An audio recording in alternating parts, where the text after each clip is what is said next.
ধূমপান এবং মদ্যপান স্বাস্থ্যের পক্ষে ক্ষতিকারক।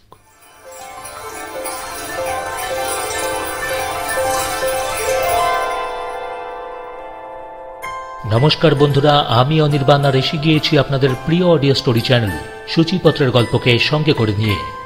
সূচিপত্রের গল্প, সাহিত্যের রোমাঞ্চকর আর ভৌতিক স্টোরিওগ্রাফি।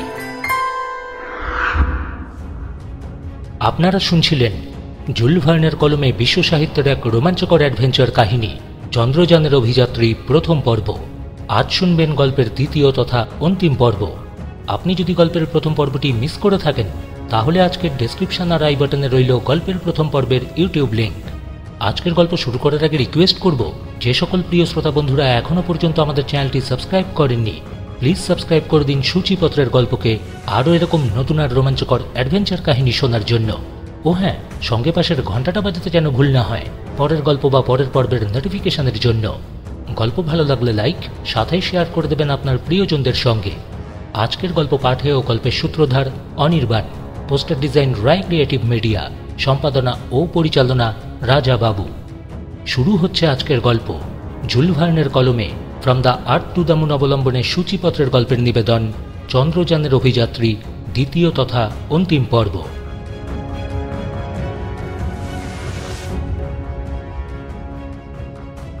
গল্পের প্রথম পর্বে আমরা যতটুকু শুনেছি একটু মনে করে নেওয়া যাক। শান্তি। ইউরোপ আর আমেরিকায় এখন শান্তি বিরাজ করছে, কারণ সমস্ত পৃথিবী জুড়ে যুদ্ধ ও বিগ্রহ একেবারে বন্ধ হয়ে গিয়েছে। মানুষ চায় শান্তি, তারা রক্তপাত আর চায় না। আর এতেই গান ক্লাবের সদস্যদের মাথায় হঠাৎই বজ্রাঘাত হয়, কারণ তারাই হচ্ছে পৃথিবীর সেই সকল পারদর্শী মানুষ যারা কামান, গোলা, বন্দুক, বারুদ এইসবের ওপরই প্রতিনিয়ত এক্সপেরিমেন্ট করে চলে। কিন্তু এই শান্তির জন্যই তারা আজ একেবারে বেকার আর অলস। হঠাৎই গান ক্লাবের প্রেসিডেন্ট মিস্টার বারবিকেনের মাথায় আসে এক অদ্ভুত খেয়াল। এবার তাহলে অলস হয়ে বসে না থেকে শুরু করা যাবে আরও এক নতুন কাজ, আর সেটা হলো চন্দ্রাভিযান। তাদের পরিকল্পনা মাফিক তারা একটা কামান তৈরি করবে একটা গোলা, আর সেই গোলা গিয়েই পড়বে পৃথিবীর একমাত্র উপগ্রহ চাঁদে। যখন সমস্ত প্রস্তুতি প্রায় শেষ তখনই মিস্টার বারবিকেন একটা টেলিগ্রাম পান ফ্রান্স থেকে। টেলিগ্রামটা পাঠিয়েছেন ফ্রান্সের বিখ্যাত বৈজ্ঞানিক অধ্যাপক মিশেল আর্দা। তিনি সেই টেলিগ্রামে বারবিকেনকে জানান গোলকটি নিরেট না করে ফাঁপা করতে, কারণ সেই গোলকে করে তিনি যাবেন চাঁদে। মনুষ্যজাতির হয়ে তিনি প্রথম পদার্পণ করবেন চন্দ্রপৃষ্ঠে। আর এতেই সমস্ত পৃথিবী নড়ে চড়ে বসে, উৎসাহিত হয়ে ওঠে প্রত্যেকটি দেশ, এবং তারপরই শুরু হয় চরম প্রস্তুতি। ফ্রান্স থেকে আমেরিকায় এসে পৌঁছন মিশেল আর্দা, এবং ঘটনাক্রমে তার সঙ্গে চন্দ্রযানের অভিযাত্রী হতে রাজি হন গান ক্লাবের সভাপতি মিস্টার বারবিকেন এবং রিচমন্ডবাসী ক্যাপ্টেন নিকেল। নির্ধারিত সময়ে অর্থাৎ 1 ডিসেম্বর রাত 10:40:46 অভিযানের দায়িত্বে থাকা ইঞ্জিনিয়ার মার্চিসন বৈদ্যুতিক বোতামের সাহায্যে কামানের গোলায় অগ্নিসংযোগ করেন। আর তারপর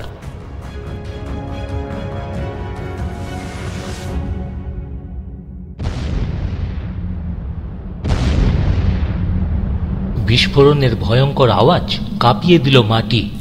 আকাশ ছুল আগুনের টকটকে হলকা। বৈদ্যুতিক যন্ত্রের বোতাম টিপেছিলেন ম্যাস্টন।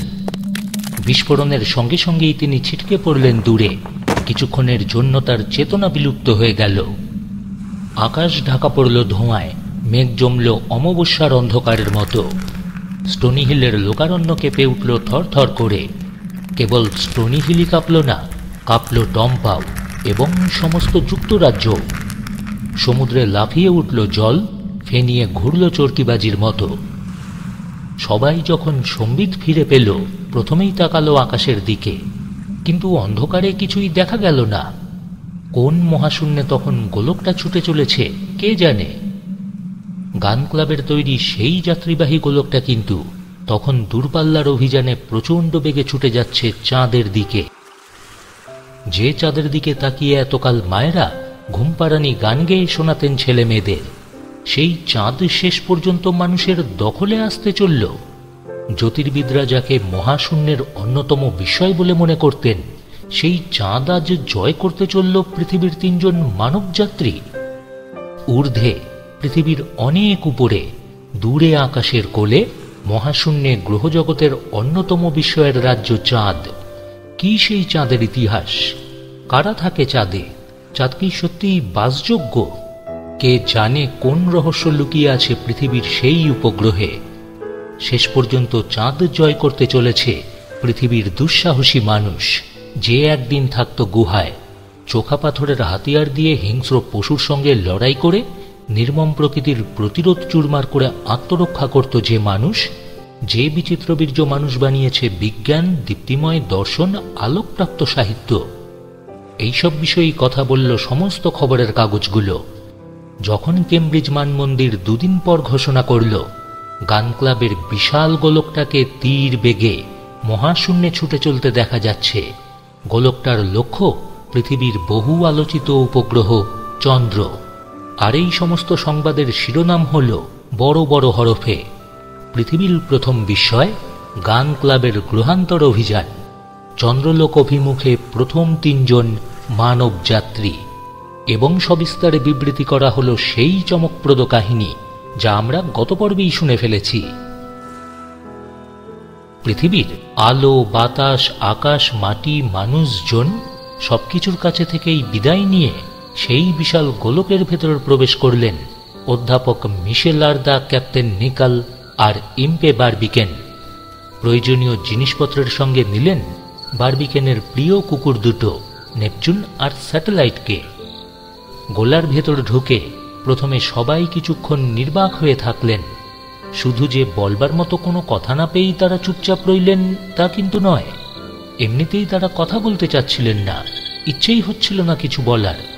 কিন্তু এই রকম উৎকণ্ঠ অবস্থায় বেশিক্ষণ আবার চুপচাপ তো থাকা যায় না। তাই এক সময়ে হাতঘড়ির দিকে তাকিয়ে নীরবতা ভাঙলেন অধ্যাপক মিশেল লারদা। বললেন, আর মাত্র 3 মিনিট। হ্যাঁ, তারপরই আমাদের নিয়ে গোলাটা শূন্যের দিকে ছিটকে বেরিয়ে যাবে, তাই না? মশিয়ে, আমরা তবে সত্যি চন্দ্রলোকে চলেছি। ক্যাপ্টেন নিকালের অবস্থাটা যেন কিছুতেই বিশ্বাস হতে চাচ্ছিল না, আর সে কথা তিনি মুখ ফুটে জানালেনও। আমার তো এখনো সত্যি সত্যি বিশ্বাস হতে চাচ্ছে না। শুধুমাত্র ইম্পে বারবিকেনের চোখ মুখেই খুশির আভা চকচক করে উঠছিল। একটু হেসে তিনি বললেন, ক্যাপ্টেন নিকাল, কি করে বিশ্বাস হবে বলুন? দেখুন, চাঁদে গোলা পাঠাবার কথা আমি কল্পনা করলেও আমি নিজে স্বপ্নে কোনোদিনই ভাবিনি চাঁদে পদার্পণ করবার কথা। জানেন, আমার তো মনে হয় না মশিয়ে ছাড়া আর কারোর মগজে এরকম ইচ্ছে গজাত। তবে হ্যাঁ, আমরা শেষ পর্যন্ত চাঁদে যদি নাও পৌঁছতে পারি, তবু আমি এই জেনেই খুশি আমার এতদিনের স্বপ্ন, এতদিনের স্বপ্ন শেষটাই আজ সফল হতে চলেছে। মিস্টার বারবিকেন, আপনারা না হাসলেও আমি সত্যি কথাটা বলেই ফেলতাম। হালকা গলাতেই মিশেল লারদা বললেন, জানেন, আমার কিন্তু এখন ফুর্তিতে একেবারে ছোটদের মতো।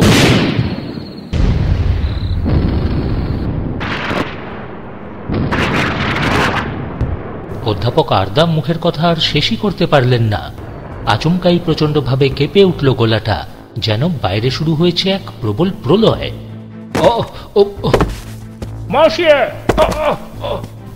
ক্যাপ্টেন নিকাল, মশিয়া, আরদা। আসন থেকে তীব্র গতিতে ছিটকে পড়লেন 3 জন।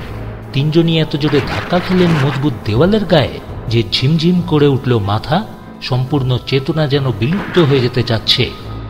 চোখের সামনের সবকিছুই ঝাপসা হয়ে এলো একে একে, কে যেন পাতলা একটা কুয়াশার চাদর দিয়ে সবকিছু ঢেকে দিয়ে গেল।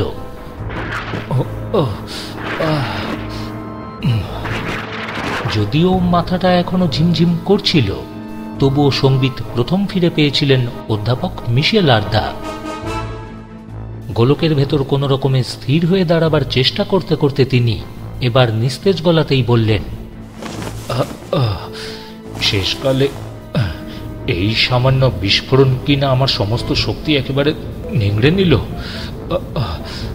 Mister Impey Barbicane, captain Nicholl. এবার নিজেকে একটু সামলে নিয়ে কোনো রকমে স্থির হয়ে দাঁড়ালেন আরদা।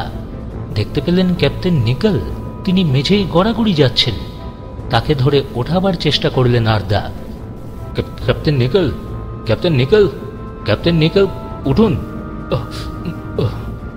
তার হাতে ভর দিয়ে দাঁড়াতে দাঁড়াতে করুণ সুরেই ক্যাপ্টেন নিকেল জিজ্ঞাসা করলেন,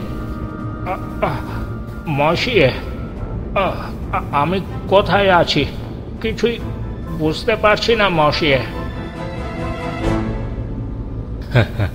নিজেকে মহাশূন্যের অভিযাত্রী বলে ভাবতে নিশ্চয়ই খুব বেশি দেরি হবে না আপনার। এসব বিষয়ে চট করেই অভ্যস্ত হয়ে যাওয়া যায়, কেননা পদে পদেই খুব ভালো করে প্রমাণ পাওয়া যায় আমরা কোনখানে আছি। আরদা ঠাট্টা করেই বললেন, এবার আসুন শিগগির, বারবিকেনের কি হলো আবিষ্কার করে দেখি। তাদের সাহায্যে কোন রকমে নিজেকে সামলাতে সামলাতে এবার বারবিকেন বললেন, মশিয়ে, সত্যি বলতে আমার মাথায় যেন আকাশ ভেঙে পড়েছিল, সব ঝাপসা হয়ে গিয়েছিল চোখের সামনে। অবশ্যই এখন কোনো রকমে সামলেছি। গ্রহান্তর অভিযানের ইতিহাসের প্রথম অভিযাত্রী বলে যেহেতু আমাদের নাম উজ্জ্বল হয়ে চিহ্নিত হবে, সেই জন্য এমনভাবে নেতিয়ে পড়লে তো না, আমাদের চলবে না। আচ্ছা দেখুন তো ক্যাপ্টেন নিকেল, একবার দেখুন তো কতদূর এগোনো গেল এর মধ্যে। না মিস্টার বারবিকেন, ঠিক আন্দাজ করতে পারছি না। আমরা তো এখন গোলকের ঠিক মধ্যেখানে। অবশ্য একটা জিনিস কিন্তু আমার ভারী আশ্চর্য ঠেকছে, বিস্ফোরণের কোনো শব্দই কিন্তু আমি শুনতে পাইনি। একটা পুরু কাচের জানলার উপরকার ধাতুর আবরণী উন্মোচন করতে করতে মিশেল আরদা বারবিকেনকে আহ্বান করলেন, দেখুন তো মিস্টার বারবিকেন, বাইরে এখন কোনো কিছু দ্রষ্টব্য আছে কিনা, আসুন দেখুন। হ্যাঁ, আরে এ কি বাবা, এই প্রচণ্ড বেগে আমরা পৃথিবী ছাড়িয়ে চলেছি। সাফল্যের আলোয় বারবিকেনের চোখমুখ উদ্ভাসিত হয়ে উঠল। শেষ অবধি সত্যি সত্যি, হ্যাঁ সত্যি সত্যি তাহলে আমরা চাঁদে চলেছি। আচ্ছা বারবিকেন, এই ব্যাপারটার মানে আমাকে বুঝিয়ে বলতে পারেন? ক্যাপ্টেন নিকেল আবারও জিজ্ঞাসা করলেন। না মানে আমাদের আকাশযানটা তো কামানের নলের ভিতর থেকে ছিটকে বেরিয়েছে, কিন্তু সেই প্রচণ্ড বিস্ফোরণের কোনো শব্দ কেন শুনতে পাওয়া গেল না? এবার কিছুক্ষণ ভেবে বারবিকেন আচমকাই চেঁচিয়ে উঠলেন, হ্যাঁ হ্যাঁ, আরে ক্যাপ্টেন নিকেল, আমি বুঝতে পেরেছি কেন আমরা বিস্ফোরণের কোনো শব্দই শুনতে পাইনি। আসল ব্যাপারটা কি জানেন ক্যাপ্টেন নিকেল? শব্দের যে গতি, আমরা তার চেয়েও ঢের বেশি জোরে ছুটে চলেছি। আমাদের আকাশযানের গতি হলো সেকেন্ডে 12,000 ফুট। সুতরাং স্বাভাবিকভাবেই শব্দ না, সে তো আমাদের নাগাল পায়নি, এবং বলাই বাহুল্য শব্দ কখনোই আমাদের নাগাল ধরতেও পারবে না। হ্যাঁ, অবিস্মরণীয় মুহূর্ত মিস্টার বারবিকেন, অবিস্মরণীয়। হ্যাঁ, সমস্ত জীবনটা এইরকম রুদ্ধশ্বাস মুহূর্ত দিয়ে গড়া নয় বলেই তো এই মুহূর্তের সকল আনন্দ আপনি উপভোগ করতে পারছেন ক্যাপ্টেন নিকেল। আর তা যদি না হতো তাহলে কি এত আনন্দ হতো আপনার? মিশেল আরদা গম্ভীর না হয়ে দার্শনিক হবার চেষ্টা করলেন। বারবিকেন ধারালো গলাতেই জানালেন, না না না মশিয়ে, না, হারলে আমাদের চলবে না। যে করেই হোক না কেন চাঁদ আমাদের জয় করতেই হবে। মিস্টার বারবিকেন, মিথ্যে অত ভাবছেন কেন? খামোখা অত নিরাশ হবেন না। চাঁদ আমরা নিঃসন্দেহে জয় করব। এত দূর যখন এগিয়ে এসেছি তখন নিশ্চয়ই আমরা ব্যর্থতা বরণ করব না বারবিকেন। বারবিকেনকে উৎসাহিত করার চেষ্টা করলেন নিকেল। হ্যাঁ, এটা কেবল আমরা আশাই করতে পারি ক্যাপ্টেন নিকেল, কিন্তু অতটা নিশ্চিত হতে পারি না। তীরের কাছে এসেও অনেক সময় তড়ি ডোবে। দেখুন, অজানা এক আকাশে পাড়ি দিচ্ছি আমরা। যে আকাশ এতকাল শুধু কল্পনারই বিহার ছিল, সেখানে তো আমরা বাস্তবেই পাড়ি দিচ্ছি। এত উঁচু দিয়ে চলেছি যে মানুষের কল্পনাও এখানে পৌঁছতে পারেনি কোনোদিন। না জানা কত কি বিপদ আমাদের জন্য অপেক্ষা করে আছে। সুতরাং আমরা কিছুতে নিশ্চিন্ত হতে পারি না ক্যাপ্টেন নিকেল। দু চোখে প্রশংসা নিয়ে এবার ক্যাপ্টেন নিকেল বারবিকেনকে অবলোকন করলেন। মিস্টার বারবিকেন, আপনার মতো প্রতিবার কাছে বাজি হেরেও অনেক গৌরব আছে। আমার আগেকার ধৃষ্টতার জন্য আমাকে ক্ষমা করে দেবেন বারবিকেন। কি যে বলেন না আপনি ক্যাপ্টেন নিকেল। হ্যাঁ, নিকেলের সঙ্গে করমর্দন করলেন বারবিকেন। আপনার এবং অধ্যাপক মশিয়া আরদার সাহচর্যেই আমার স্বপ্ন আজ সফল হতে চলেছে নিখাল। হ্যাঁ, এতকাল যে জ্যোতিষ্কমণ্ডলে কল্পনা বিহার চলত, আজ সেখানে মানুষ চলেছে। এর জন্য যা কিছু প্রশংসা সব নিঃসন্দেহে গান ক্লাবেরই প্রাপ্য বলে সেক্রেটারি ম্যাস্টনের কাছে অজস্র অভিনন্দনপত্র আসতে লাগল। ম্যাস্টন দস্তুর মতন ক্লান্ত হয়ে পড়লেন অভিনন্দনপত্র গ্রহণ করতে করতে। কেবল আমেরিকার সবকটি বাড়ি থেকেই নয়, England, France, Germany, Bharatvarsha, Russia, Japan প্রভৃতি পূর্ব আর পশ্চিমের প্রায় সকল দেশ থেকেই অবিরাম শুভেচ্ছা ও অভিনন্দন আসতে লাগল। এত অজস্র চিঠিপত্র বাছাই এবং বিলি করতে করতে ডাকঘরের লোকেরা পর্যন্ত ক্লান্ত হয়ে পড়ল। কিন্তু কেবল এতেই শেষ নয়, চন্দ্রযাত্রীদের খবর কি, এখন তারা কোথায়, কি করছেন, এইসব ইত্যাদি বিষয়ে জানতে চেয়েও আরও অগন্তি চিঠি আসতে লাগল। হ্যাঁ, কাজে অকাজে কত চিঠি লিখতে পারে লোকে। হ্যাঁ, কথাটা ভাবতে ভাবতে ম্যাস্টন মনে মনে চটেই উঠছিলেন। গান ক্লাবের আকাশযানের কি হলো জানবার জন্য দূরবীক্ষণের কাছে যাবার সময় পাচ্ছেন না তিনি। ওই চিঠিপত্রগুলোকেই তিনি সমস্ত ঝামেলার মূল বলেই মনে করছেন এখন। আসলে তিনি এইসব চিঠিপত্র নিয়ে খামোখা সময় মোটেই নষ্ট করতে চাচ্ছেন না। তাই তাড়াতাড়ি সিদ্ধান্ত নিলেন, না না, আর চিঠিপত্র দেখাশোনা নয়। কোথায় জরুরি কাজ নিয়ে বসবো তা না, যত সব ঝামেলা। আসুক, যত চিঠিপত্র আসতে পারে আসুক, ভরে যাক ঝুড়ির পর ঝুড়ি। এই যে আমি দূরবীনের কাছে গিয়ে বসবো আর এক চুলো নড়ব না। ওরা রওনা হওয়ার পর 3 দিন কেটে গেল, অথচ এর মধ্যে কেমব্রিজ মানমন্দিরের ঘোষণা ছাড়া ওদের সম্বন্ধে না কোথাও কিছু তো জানতে পারলাম না। আর এইসব চিঠির ঝামেলা আমি ঘাড় নেব না। এবার কেবল দূরবীনের কাছে গিয়েই বসে থাকতে হবে। হ্যাঁ, কি ওটা? ওই যে ওটা কি জিনিস মশিয়ে? আচমকাই বারবিকেন আর্তগলায় চেঁচিয়ে উঠলেন। অধ্যাপক আরদার গলাতেও ভয় ফুটল। দেখুন দেখুন মিস্টার বারবিকেন, দেখুন, আমাদের মূর্তিমান ধ্বংস আমাদের দিকেই এগিয়ে আসছে। তিনজনেই এবার হুড়মুড় করে ব্যগ্রভাবে কাঁচের জানলার কাছে এগিয়ে এলেন, ভালো করে বাইরে তাকিয়ে দেখবার জন্য। মিস্টার বারবিকেন, আমাদের গোলকের দিকেই যে প্রচণ্ড বেগে ছুটে আসছে ওই জ্বলন্ত অগ্নিপিণ্ডটা। ভয়ে কেঁপে গেল মিশেল আরদার গলা। ক্যাপ্টেন নিকাল বললেন, সোজাসুজি এদিকেই আসছে দেখছি। আর কয়েক মিনিটের মধ্যেই ওটার সঙ্গে সংঘর্ষ হবে। আমাদের আর রক্ষা নেই বারবিকেন, আমাদের ধ্বংস অনিবার্য। যে ভয়ঙ্কর কড়া আগুনের গোলাটা দেখে তিনজনেই আঁতকে উঠলেন।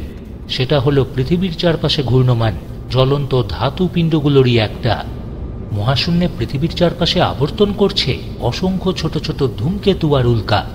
তারই একটা ছিটকে আচমকা এই আকাশযানের গতিপথেই ছুটে আসছে এখন। কক্ষচ্যুত ওই জ্বলন্ত উল্কাটার সঙ্গে সংঘাত না ঘটে আর কোনো উপায় নেই, এবং এই সংঘাতের একটাই শুধু মানে হতে পারে, সোজা ভাষায় যাকে বলা হয় মৃত্যু। একেবারে চুরমার হয়ে যাবে গান ক্লাবের এই বিরাট গোলকটা যদি একবার ধাক্কা লেগে যায় ওই উল্কার সঙ্গে। বিজ্ঞানের গৌরবময় অভিযানে অংশ নিতে গিয়ে যুগে যুগে এরমভাবেই তো মৃত্যুকে বরণ করে নিয়েছে বহু বিজ্ঞানী। তাদের এই প্রবল ভীষণ বিনাশকে অবলম্বন করেই যুগের পর যুগ ধরে গড়ে উঠেছে সভ্যতার আকাশস্পর্শী প্রাসাদ। ব্যগ্র গলায় এবার ক্যাপ্টেন নিকাল জানতে চাইলেন, মশিয়া, মিস্টার বারবিকেন, এখন তাহলে উপায়? উপায়? ক্যাপ্টেন নিকাল, উপায়? একটু যেন করুণভাবেই হাসলেন বারবিকেন। হ্যাঁ ক্যাপ্টেন নিকাল, ঈশ্বরকে ডাকা ছাড়া এই মুহূর্তে আর কোনো উপায় তো আমি দেখতে পাচ্ছি না। হ্যাঁ, অবশ্যই আমাদের কাছে অনেকগুলো হাউই আছে এবং বিশেষভাবে তৈরি বলে তাদের শক্তিও তো প্রচুর। এই হাউইগুলোর সাহায্যে হয়তো আমাদের আকাশযানের গতিপথ আমরা বদলে নিয়ে বাঁচার একটা ক্ষীণ প্রয়াস তো করতে পারি। কিন্তু এখন সেই হাউই ব্যবহারের তো সময়ও নেই।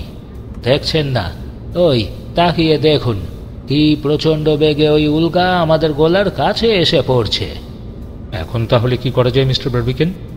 আরদা জানতে চাইলেন। হ্যাঁ মশিয়া, কেবল মৃত্যুর জন্য প্রতীক্ষা করা ছাড়া আর কিছুই আমরা করতে পারি বলে তো বোধ হয় না। বারবিকেন এখন এরকমই নানান কথায় ব্যস্ত থেকে উল্কাটাকে ভুলে থাকার ব্যর্থ চেষ্টা করতে লাগলেন। ক্যাপ্টেন নিকেল, মসিয়া আর্দা, আমাদের এই গৌরবময় অভিযানের সমাপ্তি তা যে এমনভাবে ঘটবে তা আমি স্বপ্নেও ভাবতে পারিনি। শুকনো এক টুকরো হাসির রেখা ফুটল মিশেল আর্দার ঠোঁটে। ভেবে আর লাভ কি হবে বলুন? বিজ্ঞানের শহীদ হিসেবে অমর হতে চলেছি আমরা, এবং সেই জন্য তো এখন আমাদের রীতিমতো আনন্দ করাই উচিত। যদিও আর্দা মুখে কথা বললেন, তবুও এইরকম একটা বিনাশের সম্মুখীন হতে তার যে খুব ভালো লাগছিল এমনটা মোটেই মনে হলো না বাকি দুজনের। যখন আকাশে গান ক্লাবের সভাপতি ইম্পে বারবিকেন, ফরাসি বৈজ্ঞানিক অধ্যাপক মিশেল আর্দা এবং রিচমন্ডের ক্যাপ্টেন নিকেল মৃত্যুর প্রতীক্ষা করছেন, তখন পৃথিবীতে যুক্তরাজ্যের বাল্টিমোরে গান ক্লাবের মস্ত অট্টালিকায় বসে ম্যাস্টেন দূরবীন দিয়ে আকাশপথ পর্যবেক্ষণ করছিলেন।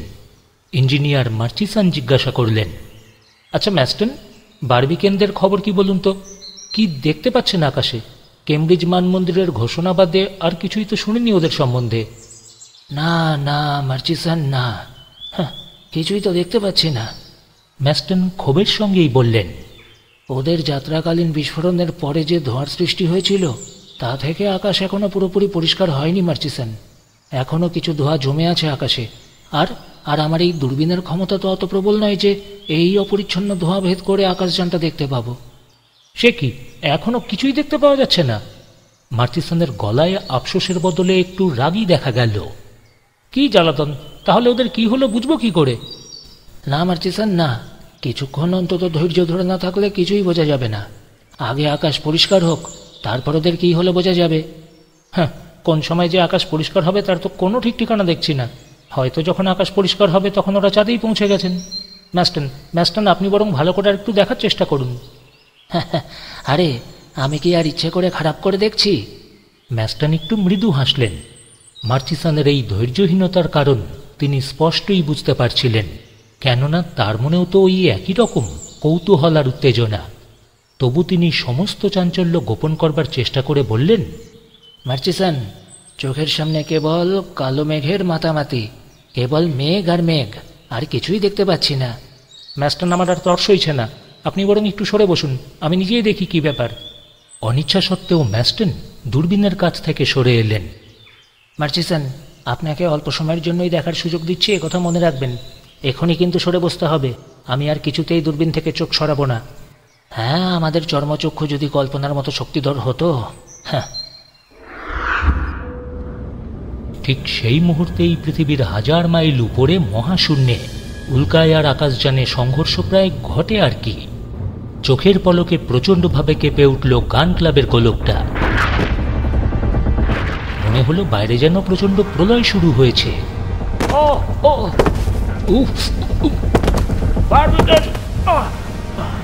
ভীষণ বেগে আসন থেকে ছিটকে পড়লেন 3 জন। আবারও চোখের সামনে সব ঝাপসা হয়ে এলো।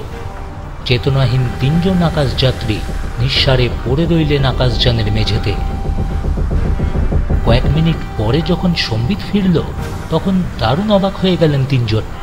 প্রথমটাতে তো কোনো কথাই বলতে পারলেন না, শুধু বিস্মিতভাবে পরস্পরের দিকে তাকিয়ে চুপচাপ মুখ চাওয়াচাওয়ি করলেন।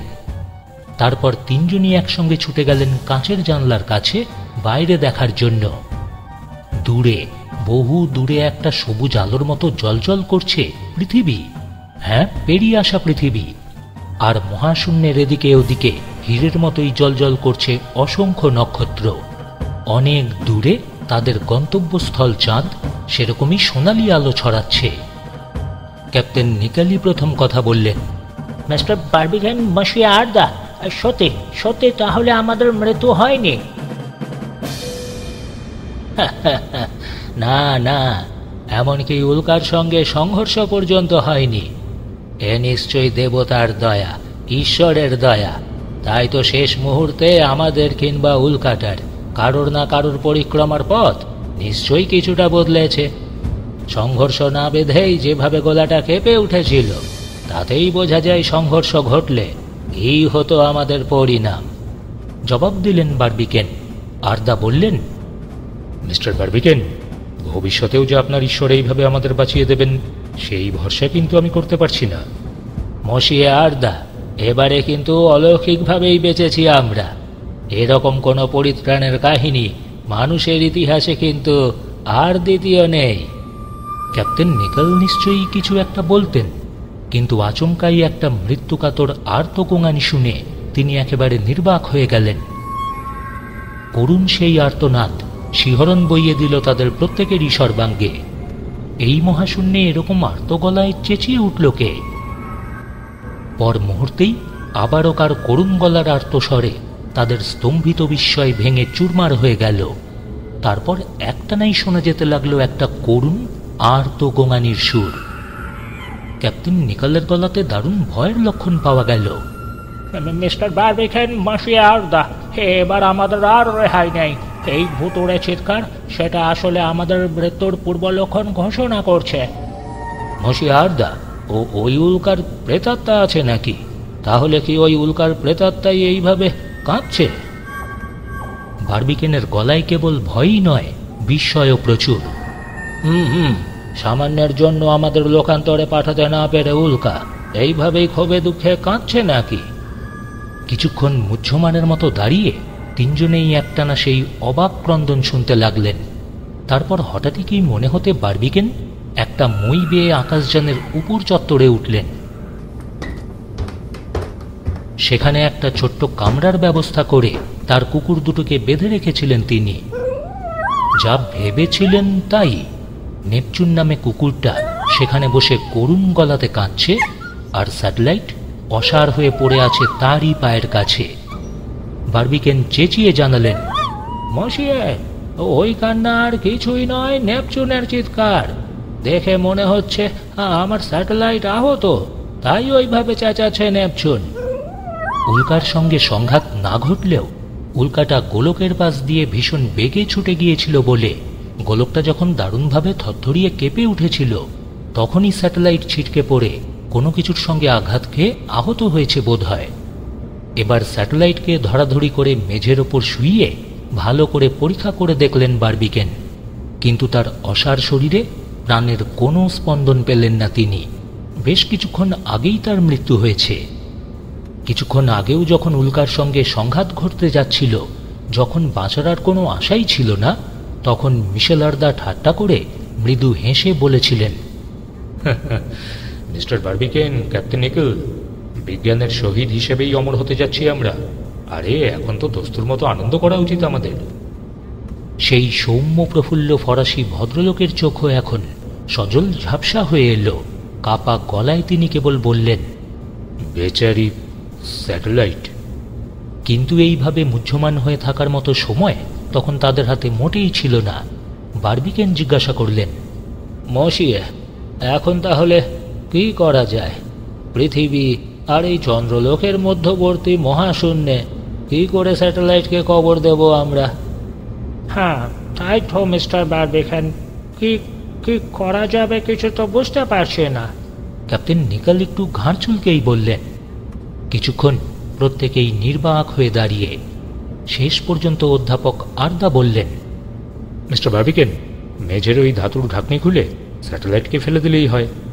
এত উপর থেকে পৃথিবীতে পড়ে ওর হাড়গোড় যদি কিছু অবশিষ্ট থাকে, তাহলে কেউ হয়তো কোনো একদিন দেখতে পেয়ে সেগুলো কবর দেওয়ার নিশ্চয়ই কোনো ব্যবস্থা করবেন। বারবিকেন ধাতুর ঢাকনিটা খুলে ধরলেন।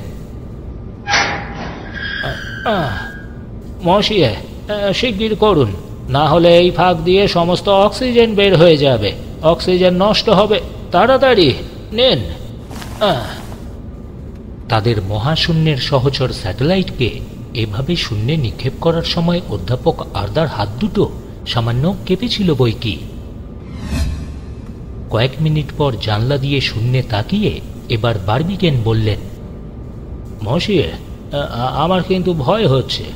আমাদের আকাশযানটির গতিবেগ কিংবা গতিপথে কিছু একটা গন্ডগোল নিশ্চয়ই হয়েছে। আমার হিসেব মতো এখন তো আমাদের চাঁদের কাছাকাছি হওয়া উচিত ছিল। সে কি? তাহলে সত্যি কি কোনো গন্ডগোল হয়েছে? মিশেল আরদা উদ্গ্রীব হয়েই জানতে চাইলেন। হ্যাঁ, ঠিক বুঝতে পারছি না, তবে ভয় হচ্ছে একটা কিছু গন্ডগোল নিশ্চয়ই হয়েছে। টেলিস্কোপে চোখ রেখে এবার বাইরে দৃষ্টিপাত করলেন আরদা। এবং তৎক্ষণাৎই চেঁচিয়ে উঠলেন, আরে আরে বারবিকেন, ওটা কি জিনিস বলুন তো? হ্যাঁ, কই দেখি দেখি। কথাটা বলেই বারবিকেন সাঁকড়ে এগিয়ে এলেন। হ্যাঁ, এই টেলিস্কোপটা যদি আমাদের নিশ্চিত খবর দিতে পারে তবে তো ভালোই। এবার টেলিস্কোপের ফুটোয় দৃষ্টি নিবদ্ধ করে সবিস্ময়ে বারবিকেন দেখলেন মহাশূন্যের নক্ষত্রমালার মধ্যে একটা কুকুর, এবং সেটা একটা নক্ষত্রকে কেন্দ্র করে বনবন করে ঘুরছে। আরে, এ যে আমাদের স্যাটেলাইট। হ্যাঁ, বুঝেছি ব্যাপারটা। ওর তো নিজস্ব কোনো গতি নেই যা ওকে ধাবমান করতে পারে। সেই কারণেই ওকে নিকটবর্তী নক্ষত্রের চারপাশে এইভাবে বারবার ঘুরতে হচ্ছে। আমাদের এই আকাশযানের মতোই ও চাঁদের এতটা নিকটবর্তী নয় যে তার মধ্যাকর্ষণের টানে চাঁদে গিয়ে পৌঁছবে, আর পৃথিবীর মাধ্যাকর্ষণও ওকে টানছে না। তাই কাছাকাছি যে নক্ষত্র ছিল তারই মাধ্যাকর্ষণে পড়ে এখন তাকে কেন্দ্র করেই অবিরাম ঘুরতে হচ্ছে ওকে। এমন সময় আচমকা ক্যাপ্টেন নিকেলের অবাক গলা শোনা গেল।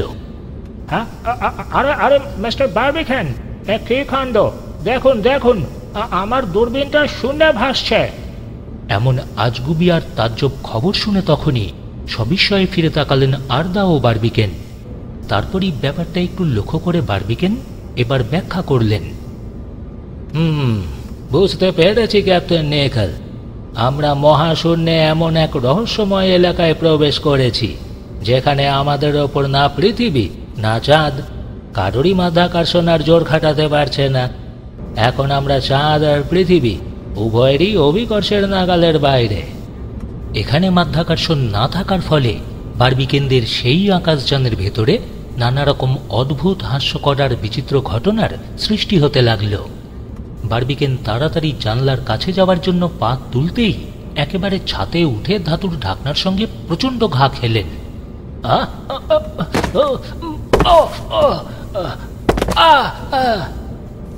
মিস্টার বারবিকেন, মশিয়ে!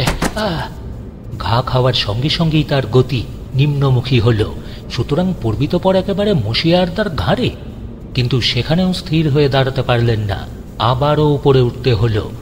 এবার শূন্যেই ঝুলতে লাগলেন তিনজন, টেলিস্কোপটাও সেরকমই ঝুলতে লাগলো। আরদা সেই ঝোলা অবস্থা থেকেই বললেন, মিস্টার বারবিকেন, আমরা এখন এক এমন অঞ্চলে এসে পৌঁছেছি যেখানে ওজনের আর কোনো বালাই নেই। হ্যাঁ মশিয়ে, হ্যাঁ, আমাদের এই রোমাঞ্চকর অভিযানের এই পর্যায়ে পৌঁছে আমি যথেষ্ট খুশি। ক্যাপ্টেন নিকেল বললেন, কিন্তু মিস্টার বারবিকেন, এতক্ষণে তো আমাদের চাঁদের আরো কাছাকাছি হওয়ার কথা ছিল। এ কথাটা আমি ঠিক বুঝতে পারছি না, কি জন্য আমাদের সময়ের এই হিসাবের গন্ডগোল হলো। ক্যাপ্টেন নিকেল, আমি কিন্তু সেটা এতক্ষণে বুঝেছি। আমাদের হিসেবে কোনো গন্ডগোলই হয়নি। ওই সর্বনেশে ভয়ঙ্কর উল্কাটাই এই কাণ্ডটা করে গেছে। জানেন, উল্কাটা আমাদের গোলকের পাশ দিয়ে যাওয়ার সময় তার প্রচণ্ড গতির আলোড়নে আমাদের গোলকের গতিপথে কিছুটা ব্যাঘাত সৃষ্টি হয়েছে। মিস্টার বারবিকেন, মাধ্যাকর্ষণের কিছুটা প্রভাব আমি অনুভব করতে পারছি। তার মানে চাঁদের কাছাকাছি পৌঁছেছি আমরা। হঠাৎই ক্যাপ্টেন নিকেল আনন্দে চেঁচিয়ে উঠেই বললেন। যেই না এই কথা শোনা, অমনি অধ্যাপক আরদা তাড়াতাড়ি জানলার কাছে যাবার চেষ্টা করলেন, কিন্তু তখনও ভালো করে তো চাঁদের মাধ্যাকর্ষণের প্রভাব পড়েইনি গোলকে। তাই চোখের পলকে তিনি জানলার কাছে এক প্রচণ্ড ধাক্কা খেলেন। তিনি ব্যথা হয়তো নিশ্চয়ই পেয়েছিলেন, কিন্তু এত কাছে থেকে চাঁদ দেখবার আনন্দের মধ্যে ওই তুচ্ছ আঘাতে দৃষ্টিপাত করবার মতো সময় কি তার তখন আছে? এবার ছোট্ট ছেলের মতোই হইচই করে উঠলেন তিনি। মিস্টার বারবিকেন, ক্যাপ্টেন নিকেল, দেখুন দেখুন, চাঁদ, আমাদের স্বপ্নের চন্দ্রলোক, ওই ওই দেখুন দেখুন।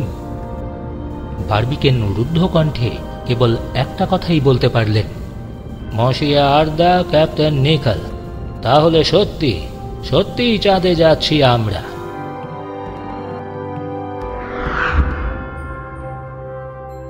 অবশেষে দেখা গেল বহু আকাঙ্ক্ষিত উপগ্রহের পৃষ্ঠদেশ। দেখা গেল বিশাল গিরিমালা, সারি সারি আগ্নেয়গিরি, অগ্নুদ্গারের জন্য অসমতল এবড়ো খেবড়ো চন্দ্রলোকের ত্বক। দেখা গেল নদীর মতোই দুরাভিসারী খাত। নদীর মতোই মনে হলো, কেননা জল আছে কিনা তা এত দূর থেকে স্পষ্ট বোঝা গেল না। পৃথিবীর ত্বক সৃষ্টির ইতিহাসে প্রথম দিকে বারবার মন্থন, আলোড়ন, উদ্গীরণ, প্লাবন ইত্যাদি সংঘটিত হয়েছিল। তারপর যুগের পর যুগ এইভাবেই মন্থনের ভিতর দিয়ে কেটে যাবার পর ভূত্বক ক্রমে ঈষৎ শান্ত হওয়ার পরই এই পৃথিবী হয়েছে জীবধাত্রী। প্রাণী জগতের অভিব্যক্তির শেষ পর্যায়ে আবির্ভূত হয়েছে মানব জাতির, ভূতত্ত্ববিদদের মন্তব্য অনুযায়ী অতি আধুনিক যুগে। তারপর মানুষের ঐতিহাসিক যুগ শুরু হওয়ার পরেও ধরিত্রীতলে ভূকম্পন, অগ্ন্যুৎপাত প্রভৃতি কত কাণ্ড যে হয়ে গেল, যার কিঞ্চিত বৃত্তান্ত পুরাণ এবং ইতিহাসের পাতায় পাতায় লেখা। তবে সেকালের সেসব প্রলয়ঙ্কর আলোড়ন, উদ্গীরণ, বন্যা প্রভৃতি, যার ফলে সমুদ্রতল থেকে বিশাল পর্বত মাথাচাড়া দিয়ে উঠত, এক একটা গোটা মহাদেশ বিলীন হয়ে যেত সমুদ্রে, তা কিন্তু আর হয় না। ভূত্বকের প্রাথমিক অবস্থা মোটামুটি এখন শান্তই, অবশ্য একেবারে শান্ত এখনো হয়নি। ভূত্বকের সংকোচন আর প্রসারণে সমুদ্রে প্রবল তুফান, আগ্নেয়গিরি, তুমুল উদ্গার, ভয়াবহ ভূমিকম্প, এমনকি নতুন স্থলভূমির সৃষ্টি পর্যন্ত আজও সম্ভব। যুগের পর যুগ অসমান পদক্ষেপ পেরিয়ে এসে পৃথিবী আজ শ্যামলা ও সুফলা। পৃথিবীর সৃষ্টি মুহূর্তে যে ঘন ঘন আলোড়নের কাল এসেছিল, চাঁদের সৃষ্টি তো সেই সময়। চাঁদ এখন কেমন কে জানে। বিজ্ঞানীরা চাঁদ সম্বন্ধে এখন যা কিছু বলেন তা তো ওই মানমন্দির থেকে জ্যোতিষ্কমণ্ডলে দৃষ্টি নিবদ্ধ করে। মূলত অনুমান নির্ভর বলে তাদের ধারণায় ভুল হওয়া কিন্তু বিচিত্র নয়, বরং অনায়াসেই সম্ভব। এমনকি অনুমানে যে ভুল হয়ে থাকে তার দৃষ্টান্ত তো বিজ্ঞানের ইতিহাসে নিতান্ত কম নয়। সেই চাঁদের চেহারা দেখা গেল একেবারে কাছে থেকে। এখন আর একটু কাছে যেতে পারলেই কেবল নিছক আন্দাজ নয়, চাঁদ সম্বন্ধে একটা স্পষ্ট ধারণা করা যাবে। কিন্তু সেই পুরোপুরি অভিজ্ঞতা অর্জন করতে হলে চাঁদে পা ফেলতে হবে সর্বপ্রথম। চাঁদের একটা গহ্বরের দিকে এবার চোখ পড়ল বারবিকেনের। টেলিস্কোপে চোখ রেখেই তিনি বললেন, আমাদের পৃথিবীর কোনো কোনো জ্যোতির্বিদদের মতে চাঁদের ওই গহ্বরগুলো নাকি চন্দ্রবাসীদেরই কীর্তি। চন্দ্রবাসীরাই ওসব খুঁড়েছে, এই হলো নাকি তাদের অভিমত। তাদের মতে ওই গহ্বরগুলো তাহলে কি জন্য খোঁড়া হয়েছে মিস্টার বারবিকেন? আরদা জানতে চাইলেন। প্রচণ্ড সৌরতাপ এবং প্রচণ্ড শৈত্যের হাত থেকে রেহাই পাওয়ার জন্য। মনে রাখবেন মসিয়ে, একটা চন্দ্রের দিন পৃথিবীর 15 দিনের সমান। উত্তর দিলেন বারবিকেন। হঠাৎই মিশেল আরদা বিস্মিত গলাতেই বললেন, আরে এই যে দেখছি চাষ করা জমি। মসিয়ে, যা দেখে আপনি চাষ করা জমির কথা বললেন, আমার তো মনে হয় তা আসলে শুকিয়ে যাওয়া খালবেল, বললেন ক্যাপ্টেন নিকেল। আসলে ফসল ভরা জমি, গাছপালা বা বাড়িঘর হয়তো ওইসব গহ্বরের ভিতরই আমরা দেখতে পাবো। মিস্টার বারবিকেন, আপনার এই গবেষণা সত্যি কিনা তা শিগগিরই আবিষ্কার করবার সৌভাগ্য আমাদের হবে বলেই তো আশা করি। হঠাৎই অন্ধকারে আকাশযানের ভেতরটা ভরে গেল। তিনজনেই একসঙ্গে জানলা দিয়ে বাইরে তাকালেন। ক্যাপ্টেন নিকেল বললেন, এবার আমরা চাঁদের অন্ধকার এলাকায় চলেছি। এবারে আমাদের আকাশযান চাঁদের ছায়া অঞ্চলে প্রবেশ করছে। তার মানে চাঁদের যে এলাকায় রাত, আমরা এখন সেই এলাকার দিকে চলেছি তো? তাহলে তো মুশকিল ব্যাপার, কেননা একটা চাঁদের রাত্রি মানে তো পৃথিবীর 15 দিন রাত। হ্যাঁ, দেখুন তাপমাত্রাও কমে যাচ্ছে, আমার কিন্তু সাংঘাতিক শীত করছে। বারবিকেন আর একটা নিদারুণ তথ্য জানালেন। আরদা এবার গ্যাসের ব্যবস্থা করতে যেতেই বারবিকেন তাকে সতর্ক করে দিলেন, মসিয়ে, গ্যাস একটু কমই খরচ করবেন। আমাদের ভাড়ারে গ্যাস কিন্তু বেশি নেই, তার উপর সরবরাহ তো সীমিত। যতটুকু না হলে নয়, তার চেয়ে বেশি একটুও খরচ করা চলবে না। দেখুন মিস্টার বারবিকেন, আকাশযানের বর্তমান যা গতিবেগ, আমরা তাতে অচিরেই চাঁদের আবার দিবালোক অঞ্চলে পৌঁছে যাব। ততক্ষণ গ্যাসের তাপের সাহায্যেই এই হাড় কাঁপানো, রক্ত জমানো কনকনে ঠান্ডার হাত থেকে আমাদের তো আত্মরক্ষা করতেই হবে। কিন্তু চন্দ্রলোকের সেই প্রচণ্ড ঠান্ডা, সে কি আর গ্যাসের উত্তাপে বাধা মানে? বাইরে চাঁদের বুকে এর মধ্যেই তুষার বর্ষণ শুরু হয়েছে। গোলকের ভেতরে 3 জন, তখন হি হি করে কাঁপতে লাগলেন। ব্যারোমিটারের পারদ সেই কখন 0 ডিগ্রির অনেক নিচে নেমে গেছে। মিস্টার বারবিকেন, হাড়ে হাড়ে যেন ঠোকাঠুকি যাচ্ছে। ঠান্ডায় জমে যাচ্ছে একেবারে। শেষটা না শীতেই আমাদের মৃত্যু হয়। আমার তো সবচেয়ে বড় ভয় এইটাই। মশিয়ে কোন রকমে সামলে সামলে থাকুন। সেরকমই কাঁপতে কাঁপতে বললেন বারবিকেন। ধৈর্য ধরুন, ধৈর্য ধরুন। শিগগিরই আমরা চাঁদের দিবালোকে পৌঁছাবো। চাঁদের বুকে নামবার একটা ভালো জায়গা পাওয়া যাবে তখন। না না না না, দিবালোকিত এলাকায় গিয়ে পৌঁছলেই কিন্তু আমাদের সব সমস্যা মিটবে না। ক্যাপ্টেন নিকল, আমাদের পক্ষে সত্যিকার প্রয়োজনীয় হলো নিচের দিকে, মানে সে চাঁদের দিকে নামা। চাঁদের চারপাশে এই সর্বনেশে ঘোরা, তা ঘুরে কি লাভ? আমরা যদি না থেমে এইভাবেই আবর্তন শুরু করি, তাহলে তার প্রচ্ছন্ন অর্থ কী হচ্ছে বুঝতে পারছেন তো? এখন আমরা চাঁদের মাধ্যাকর্ষণের পাল্লায় এসে পৌঁছেছি। সুতরাং আমরা যদি কোনো রকমে চাঁদের বুকে অবতরণ করতে না পারি, তো ওই স্যাটেলাইটের মতো আমাদেরও মহাশূন্যে চিরকাল, চিরকাল চাঁদকে কেন্দ্র করে ঘুরতে হবে। আর সেটা যাতে না হয়, সেই জন্য আগে ভাগেই আমাদের যা হয় কিছু একটা করতে তো হবে। ক্যাপ্টেন নিকল আর মশিয়ারদা দুজনেই একসঙ্গে চমকে উঠলেন। হ্যাঁ, তার মানে মিস্টার বারবিকেন? তার মানে আপনি কি বলতে চাইছেন মিস্টার বারবিকেন? হ্যাঁ হ্যাঁ, আরে আপনারা যা ভাবছেন সে কথাই আমি বলতে চাচ্ছি। শেষ পর্যন্ত এটাই না আমাদের বরাতের ফের হয়ে ওঠে। যদি বারবিকেনের ধারণা সত্যি হয়, তাহলে চিরকালের জন্য গোলকটাকে চন্দ্রলোকের চারদিকে বৃত্তাকারে আবর্তন করতে হবে। কোনোদিনই চাঁদে পৌঁছতে পারবে না, আবার দূরেও সরে যেতে পারবে না। যুগের পর যুগ এইভাবেই বনবন করে ঘুরে মরতে হবে। মিস্টার বারবিকেন, তাহলে আমাদের এই আশাহীন ভবিষ্যৎকে আমরা সঠিক কখন জানতে পারবো? আরদা ব্যগ্র গলাতেই জানতে চাইলেন। মশিয়ে, যখন আমরা দিবালোকিত অঞ্চলে প্রবেশ করব, তখনই আমাদের বরাত আপনি প্রকাশিত হয়ে পড়বে। দিবালোকিত এলাকায় প্রবেশ করবার আগে যদি আমরা চাঁদের নিকটতর না হই, তাহলে তাহলে আমাদের মৃত্যু সুনিশ্চিত। এবার রুদ্ধ নিঃশ্বাসে সময় কাটতে লাগল। সমস্ত মগজ জুড়ে কি এক অসহ্য চাপ নেমে এলো যেন। আর তাই গোনা গেল না নিঃশ্বাসগুলো। এক অনাগত অথচ দ্রুত ধাবমান অশুভ মুহূর্তের কালো ইঙ্গিত যেন দুঃসহ স্পর্ধায় এগিয়ে আসছে ওদের দিকে। নিষ্পলক চোখে তিনজনেই জানলার দিকে তাকিয়ে রইলেন পাথরের মূর্তির মতোই। কিন্তু সময় যেন আর চলতেই চায় না, সেও যেন তাদেরই মতো শীতের স্থানু হয়ে গেছে। এইভাবেই আরও 3 ঘন্টা কাটল, অথচ ওদের মনে হলো কাটল যেন 3 শতাব্দী। হঠাৎই নিস্তব্ধতা ভেঙে ক্যাপ্টেন নিকল জানতে চাইলেন, মিস্টার বারবিকেন, আচ্ছা আমরা কি আবার দিবালোকিত অঞ্চলে প্রবেশ করতে চলেছি? মিশেল আরদা শুধলেন, মিস্টার বারবিকেন, তাহলে সত্যি চাঁদের নামতে পারবো না আমরা? বারবিকেন টেলিস্কোপের ছিদ্রে আগ্রহী চোখ রাখতে রাখতে বললেন, হ্যাঁ, ভালো করে দেখে 1 মুহূর্তের মধ্যেই আমাদের ভাগ্যের ফলাফল ঘোষণা করতে পারবো বলে আমি তো আশা করি মশিয়ে ক্যাপ্টেন নিকল। চাঁদের বুকে আমাদের পায়ের ছাপ পড়বে কি পড়বে না 1 মুহূর্তের মধ্যেই তা জানাচ্ছি, কেমন? কিন্তু পর মুহূর্তেই গম্ভীর মুখেই টেলিস্কোপের ফুটো থেকে দৃষ্টি ফিরিয়ে আনলেন বারবিকেন। তারপর ভারী গলাতে ঘোষণা করলেন দুর্ভাগ্যকে।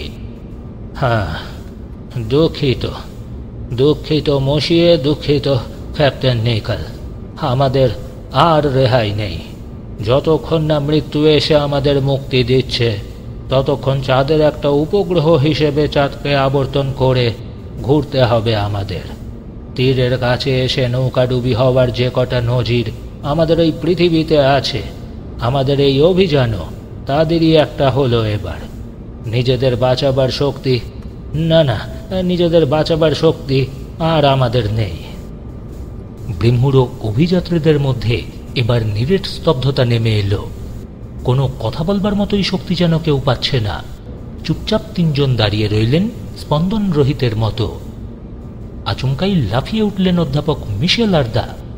আরে মিস্টার বারবিকেন, আমাদের হাওয়াই আছে তো, হাউইগুলো তো এখন ব্যবহার করা যায়। কিন্তু মশিয়ারদা, হাউইগুলো তো আনা হয়েছে চাঁদের নামবার সময় গোলকের গতিবেগ কমানোর জন্য। ক্যাপ্টেন নিকল যেন একটু গম্ভীরভাবেই বললেন।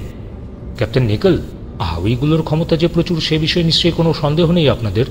আমার মনে হয় চিরকালের জন্য শুরু হওয়া এই আবর্তন ব্যাহত করতে হাউইগুলো তো আমরা ব্যবহার করতেই পারি।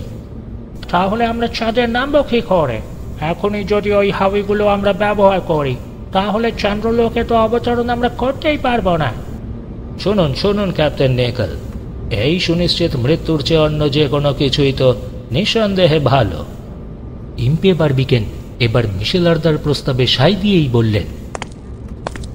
হাউইগুলো যেখানে ছিল তখনই সেখানে হাজির হলেন তিনজন।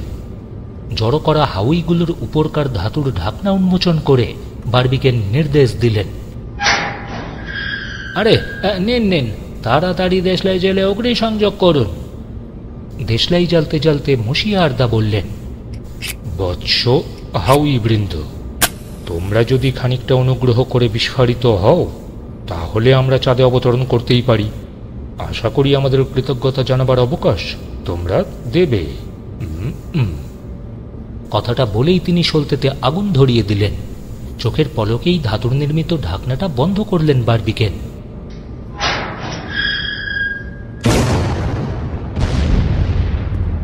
কয়েক মুহূর্ত পরেই গোলকটা আবারও প্রচণ্ডভাবে কেঁপে উঠল। ছিটকে পড়তে পড়তে আর্দা চিৎকার করলেন, হাউই বৃন্দ প্রস্থান, নতুন দৃশ্য আরম্ভ হবে এবার। শক্তিশালী হাউইগুলো বিস্ফারিত হয়ে সেই বৃত্তাকার মৃত্যুমুখী কক্ষপথ থেকে মুক্ত করে দিল গোলকটাকে। হাউইয়ের বিস্ফোরণের দরুন গোলকের ভেতরে ডিগবাজি খেতে খেতে এবার বারবিকেন বললেন,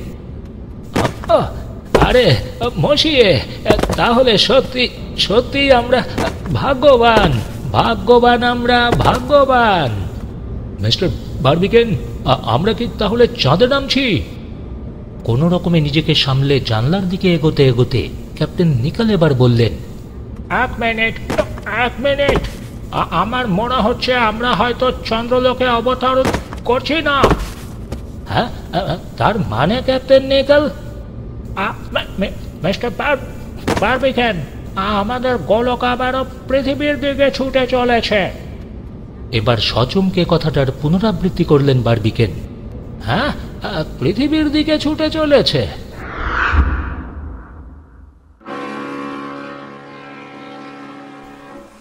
এসএস সাসকুয়েহানা যুক্তরাজ্যের বিশাল বড় জাহাজগুলোর অন্যতম।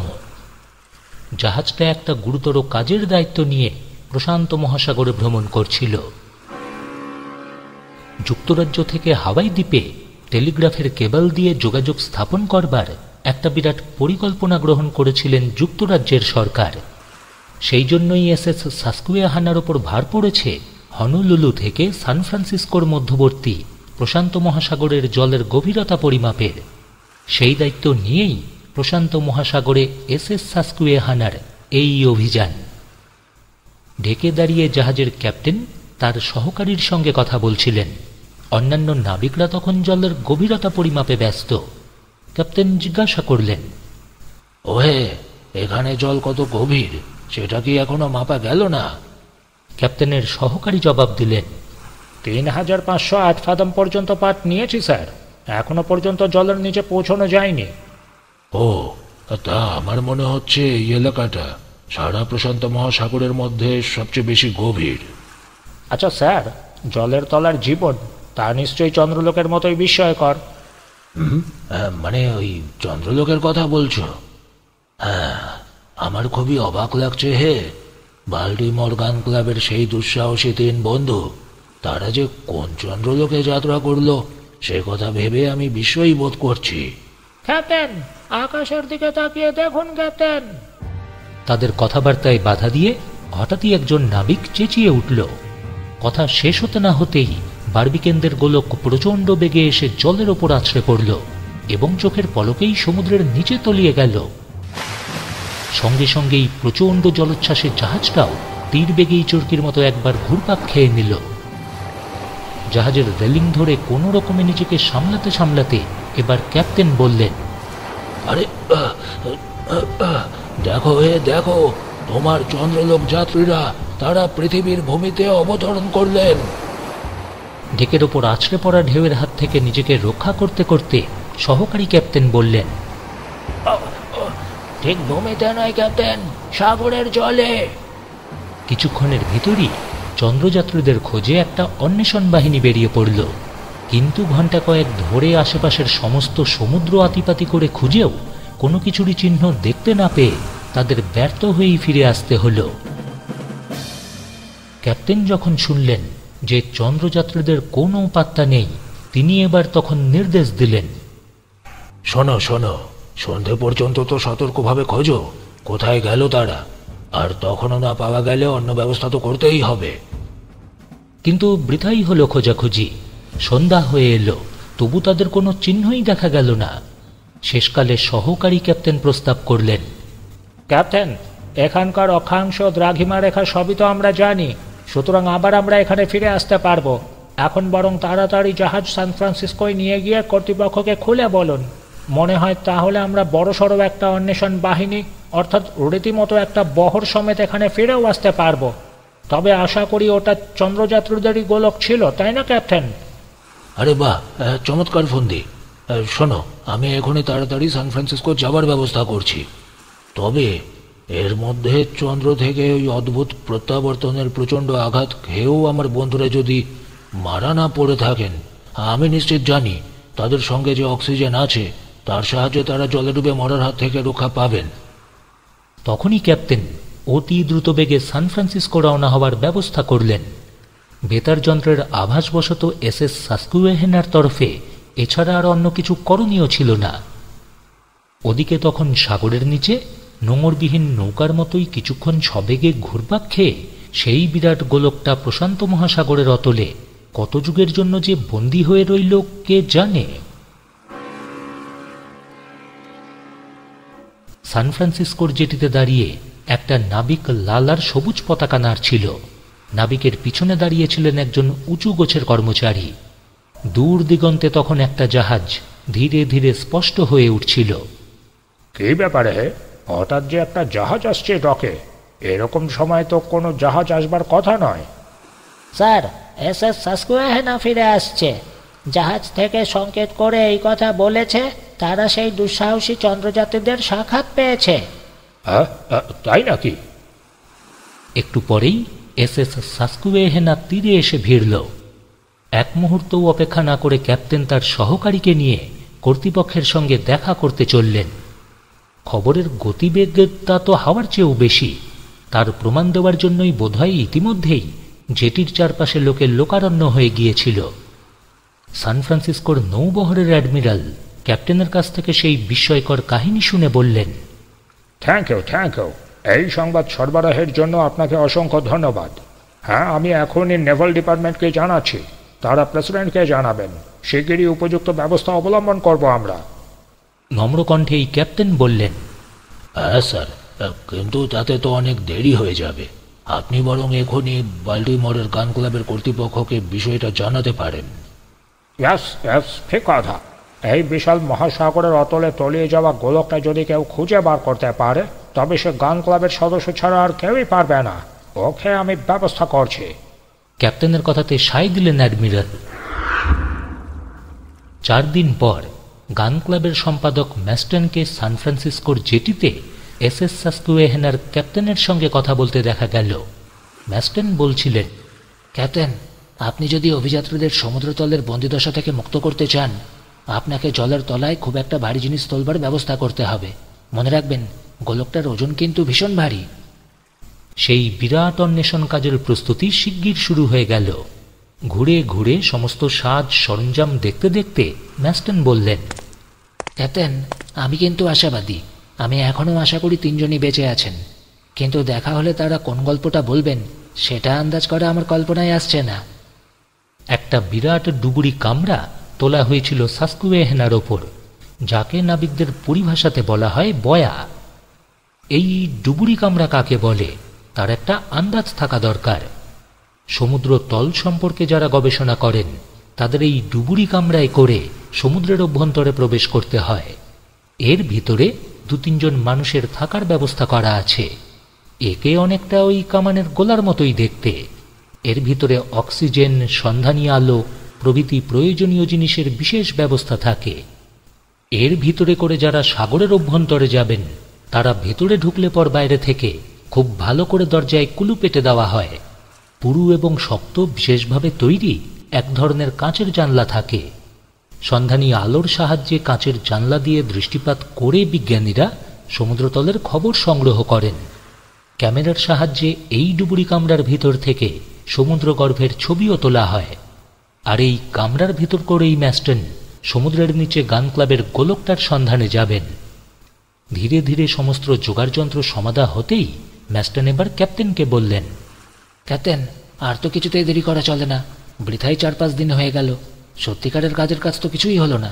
আপনি এবার তাড়াতাড়ি রওনা হওয়ার একটা ব্যবস্থা করে দিন। ম্যাস্টনের যেন আর তর সইছে না। অবশ্য এমন অবস্থাতে পড়লে কেই বা সময় নষ্ট করতে চায়। একটু পরেই অন্বেষণ বহর রওনা হয়ে পড়ল। প্রশান্ত মহাসাগরের সুনীল জলোচ্ছ্বাসের মধ্যে দিয়ে ঘটনাস্থল অভিমুখে দ্রুত বেগে এগিয়ে চলল SS সাসকুয়েহানা। ম্যাস্টনের সঙ্গে ডেকে দাঁড়িয়েছিলেন ক্যাপ্টেন এবং তার সহকারী। ম্যাস্টন সহকারী ক্যাপ্টেনকে বলছিলেন, শুনুন, আমার বিশ্বাস আপনি সমুদ্রতলে আমার সহযাত্রী হচ্ছেন, তাই তো? সহকারী সানন্দেই সম্মতি জানালেন। হ্যাঁ হ্যাঁ, খুব রাজি। এটা ঠিক আমার মনের মতো কাজ হবে মিস্টার ম্যাস্টন। সমুদ্রের যেখানটাতে গান ক্লাবের গোলকটা ডুবেছিল যথাসময়েই সাসকুয়েহানা সেখানে গিয়ে পৌঁছল। ম্যাস্টন বললেন, ক্যাপ্টেন, এখান থেকেই আমরা ডুবুরি কামরায় অন্বেষণ শুরু করব। আপনি তাড়াতাড়ি তার ব্যবস্থা করে দিন। ডুবুরি কামরার ভিতরকার সরঞ্জাম, অক্সিজেন, সন্ধানী আলো প্রভৃতি ঠিক আছে কিনা ভালো করে পরীক্ষা করা হলো। তারপর আধ ঘন্টার ভিতরই ম্যাস্টন এবং সহকারী ক্যাপ্টেন ডুবুরি কামরায় ঢোকার জন্য তৈরি হলেন। তার আগে সাসকুয়েহানার ক্যাপ্টেন শুভেচ্ছা জানালেন ম্যাস্টনকে। মিস্টার ম্যাস্টন, আমার শুভকামনা জানবেন। আশা করি অচিরেই আপনার সুযোগ্য বন্ধুদের আপনি সাক্ষাৎ পাবেন। ম্যাস্টন এবং সহকারী ক্যাপ্টেন ডুবুরি কামরার ভেতর প্রবেশ করবার পর ক্যাপ্টেন দরজা বন্ধ করে ভালো করে কুলু পেটে দিলেন। তারপর দুজনকে প্রশান্ত মহাসাগরের তলে নামিয়ে দিলেন নিখোঁজ বন্ধুদের সন্ধানে। নীল সমুদ্রের অন্ধকার তলদেশ সন্ধানী আলোর তীব্র রশ্মিতে আলোকিত হয়ে উঠল। আচ্ছা, সমুদ্রতলের জমিটা কিরকম? নদীর জলের নিচে যেরকম কাদা, মাটি, বালি এইসব আছে, সমুদ্রের নিচেও কি তাই? এই প্রশ্নের উত্তর কিন্তু নেতিবাচক। কেননা কাদা, মাটি, বালি এইসব তো নদীর দুপার থেকে ধুয়ে বয়ে আনা সামগ্রী। সমুদ্রতলের বালিও তাই, তীরবর্তী জমির পাথর ভেঙে ভেঙে তার সৃষ্টি। ওইসব ভাঙা পাথর ও বালি দিয়ে উপকূলের কাছাকাছি এলাকার সমুদ্রতলের গহ্বরগুলো সম্পূর্ণ ভর্তি থাকে। উপকূল থেকে দূরে গভীর সমুদ্রে আর বালি বা পাথর নেই।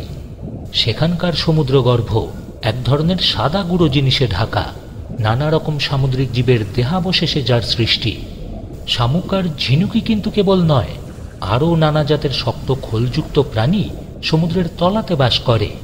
আর সেই সব প্রাণীরই দেহাবশেষে যুগের পর যুগ ধরে সেখানেই জমা হচ্ছে। তাছাড়া সমুদ্রের অগভীর জলেও অনেক রকম ছোট আকারের প্রাণী থাকে, যাদের দেহাবশেষও হাজার হাজার বছর ধরে ওই সমুদ্রের নিচেই পড়ছে। ওইসব পদার্থরই একটা পুরু আর কঠিন আবরণে গভীর সমুদ্রগর্ভ আচ্ছাদিত। এছাড়া সমুদ্রতলে অনেক সহস্র বর্গমাইল ধরে এক ধরনের লাল মাটির আচ্ছাদন থাকে। অনেকের মতেই এর সৃষ্টি হয়েছে সামুদ্রিক আগ্নেয়গিরির উদ্গারণ থেকে। তাই সমুদ্রগর্ভের আচ্ছাদন যাই হোক না কেন, আসলে সমুদ্রতল পাথরের তৈরি। পাথরের তৈরি তো আমাদের এই পৃথিবীও। আমাদের এই পৃথিবীতে কত বিচিত্র ধরনের বিভিন্ন রকমের প্রাণীর বাস, আর সমুদ্রতলেও সেরকমই হাজার হাজার রকমের প্রাণী। পৃথিবী পৃষ্ঠের বাসিন্দাদের মতোই তাদেরও বাসস্থান এবং আহারের ব্যবস্থা ওই সমুদ্রতলে। পৃথিবী পৃষ্ঠের মতো সমুদ্রতলেও অনেক রকমের উদ্ভিদ দেখা যায়। ডুবুরি কামরার ভেতর থেকে জলের তলায় বহু প্রাণী আর উদ্ভিদের সাক্ষাৎ পেলেন তারা। কিন্তু তখন সেই বিষয়ে মাথা ঘামানোর মতো কোনো সময়ই তাদের হাতে ছিল না। অন্য কোনো দিকে দৃষ্টিপাত না করে তন্ন তন্ন করে তারা চারপাশে গান ক্লাবের গোলকটাই খুঁজে বেড়ালেন। এইভাবেই ঘন্টার পর ঘন্টা কাটল, কিন্তু কোথায় সেই গোলক? বেমালুম সে যেন হাওয়ায় মিলিয়ে গেছে। একে একে 5 ঘন্টা কাটল খোঁজাখুঁজিতে, কিন্তু তবু সেই নিরুদ্দেশ গোলকের কোনো চিহ্নই দেখতে পাওয়া গেল না। শেষকালে সহকারী ক্যাপ্টেন জিজ্ঞাসা করলেন, মিস্টার ম্যাস্টন, আমরা কি তাহলে আপাতত ফিরে যাব? হ্যাঁ হ্যাঁ, তাছাড়া আর কি বা করা যায়? ম্যাস্টনের গলার আওয়াজ ক্ষুব্ধই শোনালো। হ্যাঁ, বারবিকেন বা অন্য কারোর টিকিটা পর্যন্ত দেখা পেলাম না। কি করব আর এই সাগরের তলায় থেকে? এই বলে সংকেতে জাহাজের উপরে ডুবুরি কামরা উত্তোলন করবার নির্দেশ পাঠালেন তিনি। ধীরে ধীরে জাহাজের ওপর ওঠানো হলো ডুবুরি কামরাকে। ক্যাপ্টেন সাগ্রহে তাদের জন্য ডেকের ওপরই অপেক্ষা করছিলেন। এবার ক্ষুব্ধ কণ্ঠেই সহকারী ক্যাপ্টেন জানালেন, ক্যাপ্টেন, কোনো লাভ হলো না। হ্যাঁ, কি দুর্ভাগ্য। তাহলে এবার জলের ওপরই তন্ন তন্ন করে একবার খুঁজে দেখা যাক নাকি? এইভাবেই আরো 5 দিন কেটে গেল, কিন্তু দুর্ভাগ্য যার সঙ্গে সঙ্গে ফেরে 5 দিন তার কাছে যেন 5 শতাব্দী। আর হতাশারও ক্রমাগত আঘাত খেয়ে খেয়ে একদিন তার আশাও শেষ হয়ে যায়। ডেকের ওপরই দূরবীন হাতে দাঁড়িয়েছিলেন ম্যাস্টন আর সহকারী ক্যাপ্টেন। চোখে দূরবীন লাগিয়ে ম্যাস্টন বলছিলেন, হ্যাঁ, আশ্চর্য, কোনো পাত্তাই নেই। আমাদের কি তবে শেষ পর্যন্ত হতাশ হয়েই ফিরতে হবে নাকি? সহকারী ক্যাপ্টেন তিনি আর কি সান্ত্বনা দেবেন? তিনি নীরবেই দূরবীন দিয়ে চারদিক দেখতে লাগলেন। জল, কেবল জল। মহাসমুদ্রের সুনীল জলরাশি ছাড়া আর কিছুই চোখে পড়ে না। এবার আচমকাই তিনি চেঁচিয়ে উঠলেন, আরে আরে, ওই যে দূরে দূরে ওটা কি দেখা যাচ্ছে? সচমকে ম্যাস্টন জানতে চাইলেন, হ্যাঁ, কি কি দেখতে পাচ্ছেন? অস্পষ্ট একটা কি যেন দূরে ভাসছে। সেটার উপর আবার যুক্তরাজ্যের পতাকা উড়ছে পটপট করে। মিস্টার ম্যাস্টন, তাহলে ওটাই বোধহয় আপনাদের গান ক্লাবের গোলক, কারণ ওই ধরনের চেহারার তো কোনো জাহাজ সমুদ্রে নেই। মাইলখানেক দূরে সমুদ্রবক্ষে অস্পষ্ট কি যেন একটা দেখা যাচ্ছিল। তার উপর যুক্তরাজ্যের পতাকা, তারা আর ডোরা কাটা হালকা হাওয়ায় উড়ছে পথপথ করে। সঙ্গে সঙ্গেই একটা নৌকো নামানো হলো সমুদ্রে। কয়েকজন নাবিককে সঙ্গে করে নিয়ে তখনই ম্যাস্টন রওনা হয়ে পড়লেন। সঙ্গে গেলেন সহকারী ক্যাপ্টেন। মুহূর্তের জন্য চোখ থেকে দূরবীন নামাচ্ছে না ম্যাস্টন। ওদের নৌকো আরো কিছু দূর এগোবার পরই আনন্দে চেঁচিয়ে উঠলেন তিনি, আরে পেয়েছি পেয়েছি, গান ক্লাবের গোলকটাই জলে ভাসছে। নাবিকরা দ্রুত হাতে দাঁড় টেনে চলল। মিস্টার ম্যাস্টন, আমার কিন্তু একটা কথা মাথায় আসছে না। গোলকটা তো প্রচণ্ড বেগে সমুদ্রে পড়ে ডুবে গিয়েছিল। এর যা ওজন তাতে তো এর আর ভেসে ওঠার কথা নয়। তা সত্ত্বেও এটা কি করে ভেসে উঠলো ঠিক বুঝতে পারছি না তো। আরে আরে, এ তো খুব সোজা ব্যাপার। জাহাজ কিভাবে জলে ভাসে? নৌকোই বা কেন ভাসে জলে? ভাসে তার আপেক্ষিক গুরুত্বের জন্য, এবং ঠিক সেই কারণেই এই গোলকও জলের ওপর ভেসে উঠেছে। কথা বলতে বলতেই গোলকটার একেবারে কাছে গিয়ে পৌঁছল নৌকা। সমুদ্রের ঢেউয়ের শব্দ ছাড়া আর কোনো শব্দ নেই কোথাও। এবার আস্তে আস্তে নৌকার বুকেও ভারী স্তব্ধতাই নেমে এলো। একটুক্ষণ চুপ করে থেকে ম্যাস্টন বললেন, না না না, জীবনের তো কোনো চিহ্নই দেখতে পাচ্ছি না। আশা করি সবাই জীবিতই আছেন। ঢেউয়ের আওয়াজের সঙ্গে মিশে গিয়ে ম্যাস্টনের কণ্ঠস্বর কিরকম যেন নিস্তেজি শোনালো।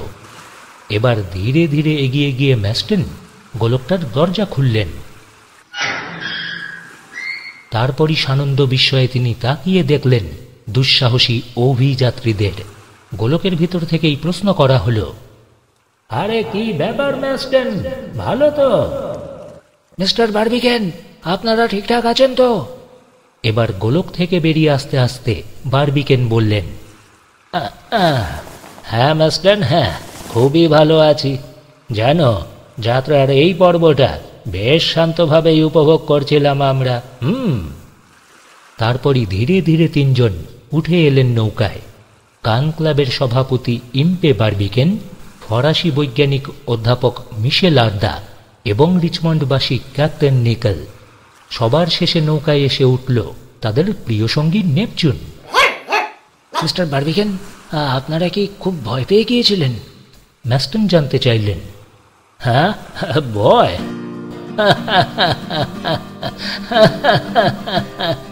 ভয়? ম্যাস্টেন? হো হো করে হেসে উঠলেন ইম্পে বারবিকেন। হ্যাঁ, ম্যাস্টেন, যখন কোনো মানুষ চিরকালের জন্য চন্দ্রে উপগ্রহ হওয়ার হাত থেকে রেহাই পেয়ে প্রশান্ত মহাসাগরের তলায় 2 লক্ষ অসহ্য মাইল ঘুরে বেড়ায়, তখন সে ভয় কি সেটা ভুলে যায়। আচ্ছা, তা ভয় শব্দটাকে কি করে যেন বানান করে ম্যাস্টেন?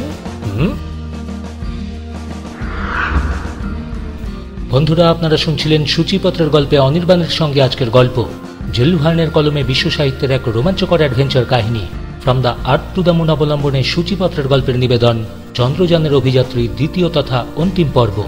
প্রথম এবং দ্বিতীয় পর্ব মিলে সম্পূর্ণ গল্পটা আপনাদের কেমন লাগলো অবশ্যই আপনাদের মূল্যবান মতামতের অপেক্ষায় রইলাম। গল্প ভালো লাগলে লাইক, সাথে শেয়ার করে দেবেন আপনার প্রিয়জনদের সঙ্গে। আবারও বলি, যে সকল প্রিয় শ্রোতা বন্ধুরা আমাদের চ্যানেলটি এখনো সাবস্ক্রাইব করেননি, প্লিজ সাবস্ক্রাইব করে দিন সূচিপত্রের গল্পকে আরও এরকম নতুন আর রোমাঞ্চকর অ্যাডভেঞ্চার কাহিনী শোনার জন্য। ও হ্যাঁ, সঙ্গে পাশের বেল আইকনটি প্রেস করতে যেন ভুল না হয় পরের গল্প বা পরের পর্বের নোটিফিকেশনের জন্য। আবারও ফিরছি কয়েকদিনের ভেতর আরও একটা নতুন আর রোমাঞ্চকর অ্যাডভেঞ্চার কাহিনীর সঙ্গে।